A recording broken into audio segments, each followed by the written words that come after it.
បាទសូមអនុញ្ញាតគោរពជំរាបសួរពុកម៉ែបងប្អូនអ៊ំប្រុសអ៊ំស្រីទាំងអស់គ្នាជាទីគោរពស្រឡាញ់រាប់អានពីរូបខ្ញុំបាទឈ្មោះមីសុភីបាទពីថ្ងៃនេះពីខ្លងផងដែរពីពុកម៉ែបងប្អូនឃ្លាំងបងប្អូនមីសុភីក៏សូមអនុញ្ញាតគោរពជំរាបសួរតែទើបមកកាត់រយន្តចូលមកថ្មីដើម្បីបង្ហាញជូនលោកយាយលោកតាបងប្រុសបងស្រីទាំងអស់ជាទីគោរពស្រឡាញ់រាប់អានទាំងអស់គ្នាជាពិសេសពុកម៉ែបងប្អូននឹងហើយពេលពុកម៉ែបងប្អូននឹងហើយថាឃ្លាំងបងប្អូនមីសុភីបាទលក់រយន្តដាច់ហោហាយជារៀងរាល់ថ្ងៃថ្ងៃនេះភ្លៀងបងប្អូនបានបង្ហាញទៅតែកាត់ចូលមកថ្មីជាប្រភេទ CRX 300ឆ្នាំ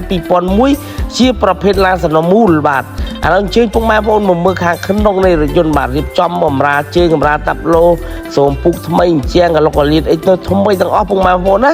បាទមើលចោះពុកម៉ែបងប្អូនហើយកលុកកលៀតឡានថ្មីណាស់អត់មានប្រវត្តិបុកប៉ះរុះរើអីទេរីឯគ្រឿងក្នុងវិញនិយាយថាថ្មីដូចឡានខ្លាញ់គូអញ្ចឹងពុកម៉ែបងប្អូនបាទមើលចោះពុកម៉ែបងប្អូនបាទកន្លែងណាក៏ថ្មីកលុកកលៀតនៅលេខកូដស៊ីនមកជុំបាទរីឯ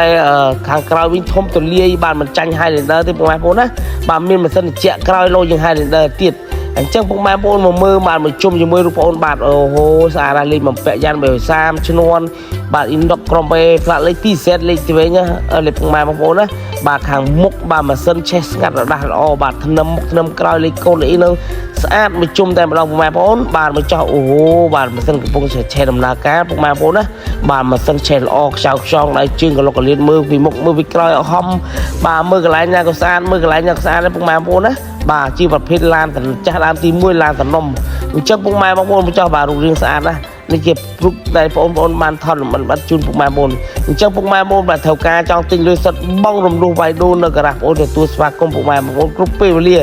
ដែលមានទីតាំងនៅមុខប្រលានយន្តហោះពោធិ៍ចតុងក្បែរវត្តទួលសុភាគុណពុកម៉ែបងប្អូនណាអញ្ចឹងពុកម៉ែបងប្អូនបាទពុកម៉ែបងប្អូនចង់បានអាចខលតាមរយៈលេខទូរស័ព្ទបងប្អូនខាងលើឬក៏ឆាតចូល page បានណាពុកម៉ែបងប្អូនឃ្លាំងបងប្អូនមានជាច្រើនគ្រឿងដើម្បីរងចាំពុកម៉ែបងប្អូនបាទអូហូមកចោះបាទស្អាតណាស់អញ្ចឹងអត់អីទេមានទេអរគុណច្រើនពុកម៉ែបងប្អូនលៀងរលយន្តលោកមីសុភាលក់តម្លៃគូថ្លៃជាងគេ